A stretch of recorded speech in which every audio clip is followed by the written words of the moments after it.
Oke, aku mulai ya. Oke, Assalamualaikum warahmatullahi wabarakatuh.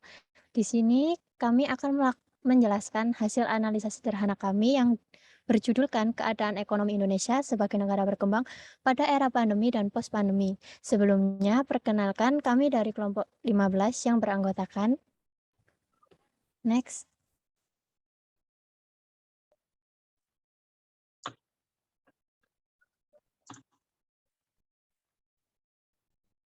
Yang beranggotakan Muhammad Barul Alamsyah, Dewa Widya Pajramaya, Ratu Janita Pratiwi, Misal Libria Nora, dan saya sendiri Safitri Ananda. Oke, next. Pada awal tahun 2020, pertumbuhan ekonomi Indonesia mengalami penurunan. Tak hanya Indonesia, melainkan seluruh dunia. Kemudian, WHO menetapkan pada tanggal 30 Januari 2020 sebagai kedaruratan kesehatan masyarakat. WHO juga mengumumkan pada tanggal 11 Maret 2020 wabah virus corona sebagai pandemi global. Oke, next.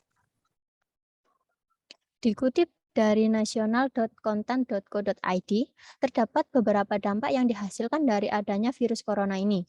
Antara lain, angka impor Indonesia merosot sebesar 3,7% year to date dalam rentang waktu Januari sampai Maret 2020. Dikutip dari cnnindonesia.com, Menteri Keuangan Sri Mulyani Indrawati dalam video conference di Jakarta pada Rabu 1 April 2020 mengatakan bahwa jika pertumbuhan ekonomi Indonesia diperkirakan turun sebesar 2,3%, bahkan dapat menembus angka minus 0,4% sebagai akibat dari adanya coronavirus ini. Di Indonesia, telah diterapkan beberapa kebijakan oleh pemerintahan dalam mengatasi pandemi ini. Namun, seiring bertambahnya hari, angka kasus di Indonesia ikut bertambah, sehingga pemerintah memberlakukan kebijakan baru, yakni pembatasan sosial berskala besar. Next. Hal tersebut juga membuat pertumbuhan ekonomi Indonesia menjadi melemah. Lantas, bagaimana pemulihan ekonomi Indonesia setelah pandemi? Selanjutnya akan dilanjutkan oleh rekan saya. Terima kasih. Sebelum kita memasuki topik utama, saya akan menjelaskan teori yang akan dipakai, yaitu economic growth. Economic growth atau pertumbuhan ekonomi dapat didefinisikan sebagai kenaikan atau peningkatan nilai pasar barang dan jasa yang disesuaikan dengan inflasi yang dihasilkan oleh suatu perekonomian selama periode waktu tertentu. Pada alih statistik, secara konvensional mengukur pertumbuhan seperti tingkat PDB real. Secara sederhananya, economic growth mengacu pada peningkatan produksi agregat dalam suatu perekonomian.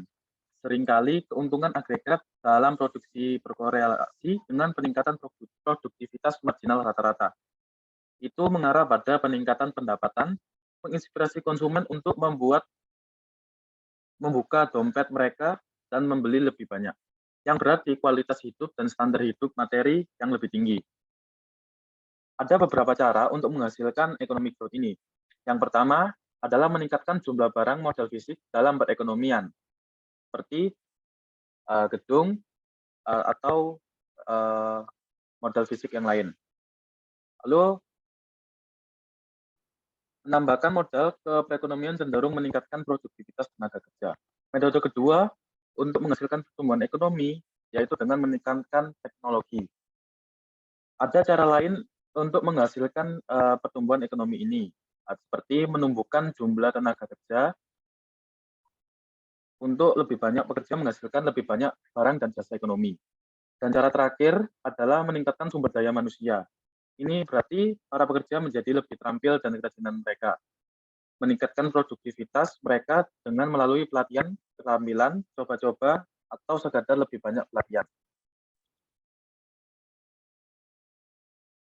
Ekonomi yang bertumbuh atau produktif menghasilkan lebih banyak barang dan menyediakan lebih banyak layanan daripada sebelumnya. Namun, beberapa barang dan jasa dianggap lebih berharga daripada yang lain. Misalnya, smartphone yang dianggap lebih berharga daripada kaos kaki. Pertumbuhan ekonomi harus diukur dalam nilai barang dan jasa, bukan hanya kuantitas. Masalah lainnya adalah tidak semua individu menempatkan nilai yang sama pada barang dan jasa yang sama. Pemanas lebih berharga bagi penduduk Alaska, sementara air conditioner lebih berharga bagi penduduk Florida. Beberapa orang lebih menghargai steak daripada ikan, dan sebaliknya, karena nilai bersifat subjektif. Pengukuran untuk semua individu sangatlah rumit. Selanjutnya, dilanjutkan rekan saya.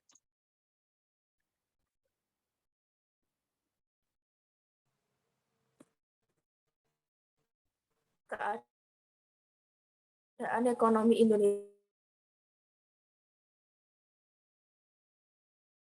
sebagai negara adanya peristiwa saudara. Misalnya Indonesia sebagai negara berkembang juga tak lihat yang kurang mengenakan semenjak adanya pandemi COVID-19 yang menimpa seluruh penjuru dunia. Pasalnya Indonesia sendiri telah banyak menutup sektor usaha hanya karena untuk mengurangi persebaran virus COVID-19 ini. Adapun salah satu kebijakan yang dibuat oleh pemerintah Indonesia sendiri yaitu PSBB, pembatasan sosial berskala besar. Hal inilah yang merupakan penyebab dari kegagalan ekonomi yang Indonesia alami pada saat perlunya pandemi.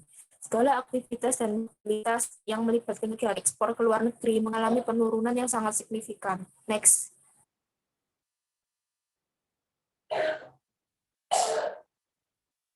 Next.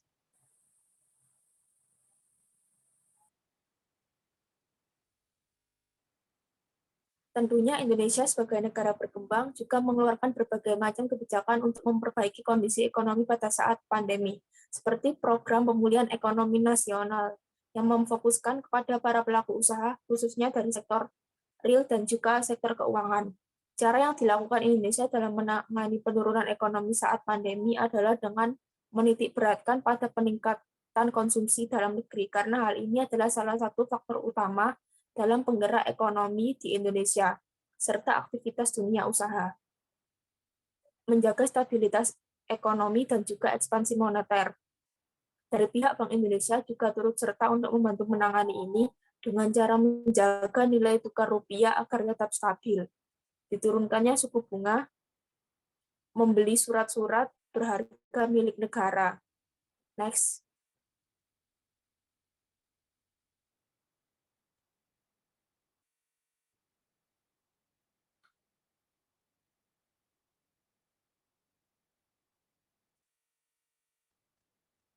Beberapa sektor pun akhirnya juga mengalami penurunan, seperti konsumsi rumah tangga yang pada awalnya sebagai penyumbang terbesar pada PDB (Produk Domestik Bruto).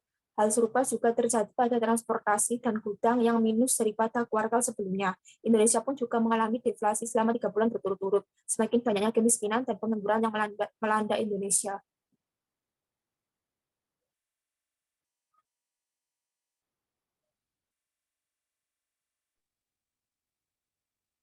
Oke, baik. Selanjutnya adalah pemulihan ekonomi Indonesia setelah pandemi. Pada tahun 2021, pemerintah Indonesia sudah melakukan gerakan untuk memulihkan perekonomian yang diakibatkan oleh pandemi World COVID-19 dengan cara menyediakan fasilitas vaksin bagi setiap warga negara sehingga mereka dapat kembali bekerja tanpa harus takut terjangkit COVID-19 karena sudah dicegah dengan pemberian vaksin. Serta untuk UMKM, selama ini mereka dapat tetap menjalankan usahanya dengan digital marketing pada beberapa platform yang mereka manfaatkan, sehingga tetap mendapat pemasukan yang lebih banyak serta menghemat tenaga para pembeli dengan bertransaksi tanpa harus melakukan tatap muka dan bisa mendapat gratis ongkir. Next.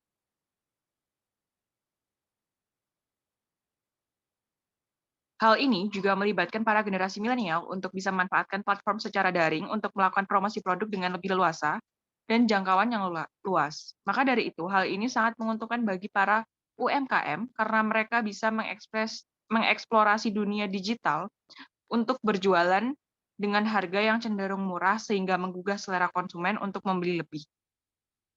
Ketika pembeli bertambah banyak, maka UMKM akan terus bisa menciptakan lapangan kerja yang lebih besar karena membutuhkan tenaga untuk melayani konsumen secara daring ataupun melakukan pengemasan dan tenaga untuk melaksanakan produksi barang yang lebih.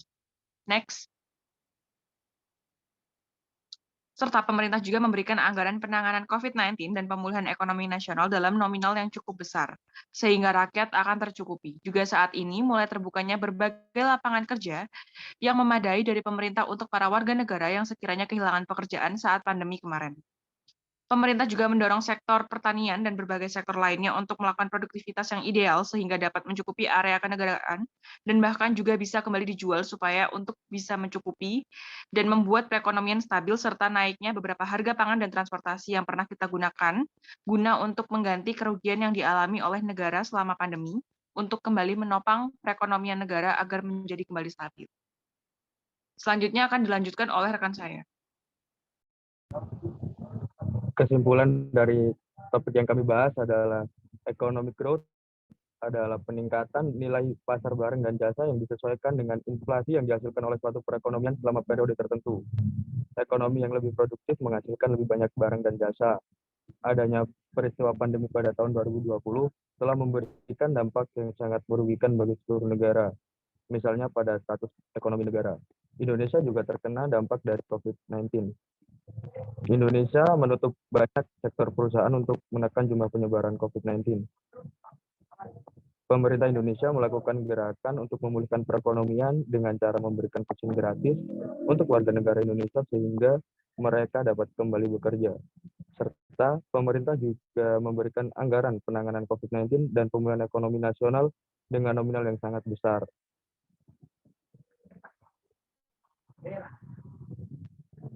Sekian dari kelompok kami. Bila ada kesalahan, mohon dimaafkan. Terima kasih. Wassalamualaikum warahmatullahi wabarakatuh.